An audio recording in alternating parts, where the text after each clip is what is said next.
If given the opportunity, would you be willing to take the COVID-19 test? Are you scared based on stories you've heard about the procedure? Well, Andrea Chisholm got a chance to observe a colleague from the TVJ newsroom doing the test right here in Jamaica. Say the words COVID-19 test and chances are the person becomes fearful. For others, the experience was a nightmare. The first one I ended up spitting blood. It was horrible. It was like the guy was pushing the thing straight to the back of my head. Desperate to learn more, we went searching. I'm here at the Nannyville Health Center in St. Andrew, and it's one of the locations where samples are collected for COVID-19 tests. Now, Shauna, hi Shauna. Hey Andrea. She works with us at TVJ, and she's going to actually be the one doing the test. So let's see how this goes. First, the usual requirements to enter a building: sanitization and temperature check. Welcome to Nannyville Health Center. You're at the right place. This is our pamphlet about the coronavirus, how to protect yourself and others from the disease.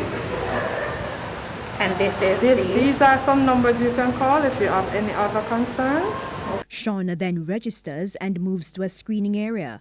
While she waits, health professionals get ready for the occasion.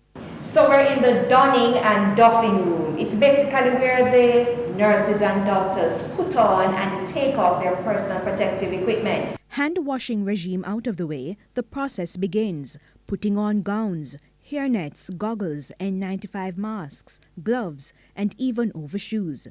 Dressed and ready to go, the name of the patient is queried and more information collected about health and travel history. What equipment do we need to do the COVID-19 test? All right, so we use a viral transport medium, which is usually kept on ice. One is like this, and we also use we call them the swab sticks. Because we're doing nose and mouth, we have two. We use two. Some samples come with both sticks in a package, but these we have to use two of them. Before the actual test begins, another discussion with the patient. When we go into the mouth, we have to get all the way to the back of the mouth. When we're doing that, the stick is not supposed to touch your tongue, the roof of your mouth, or the sides of your mouth. Any questions? Yes. How long is the procedure? All right, so it should take about 30 seconds. However, it depends on how cooperative you are and if it is that we have any obstruction like in the nostrils. So I'm going to tilt your head back slightly. Okay. And then I'm going to start with the right nostril. As I advance, I'm going to tell you to swallow, and you just keep swallowing until I'm out, okay? Okay. All right, going in now. Keep swallowing. Swallow, swallow, swallow. Coming out. Very good. Next nostril. Keep swallowing. I'm going to ask you to open the mouth as wide as possible, and you're going to say ah until I tell you to stop. Okay? And I'm just going to hold the head for stability. All right, open wide. Say ah. Keep saying ah. Very good. Very good. Keep the mouth open. Very good. All right. That's it. Very well done. Very good. Okay. She's a quite cooperative patient. We have had patients who have gone down in the chair, tried to grab her hand, but she was good. She was good.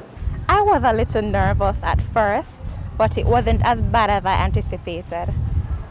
How was it?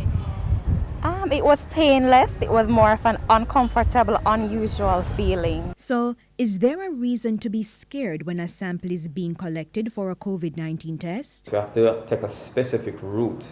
We have to aim in a specific direction because we may damage some of the other things that are inside the nasal passage. Scared? No.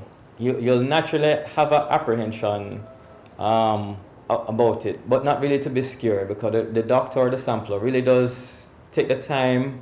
They won't proceed if there's a medical reason that we think that it may cause you harm.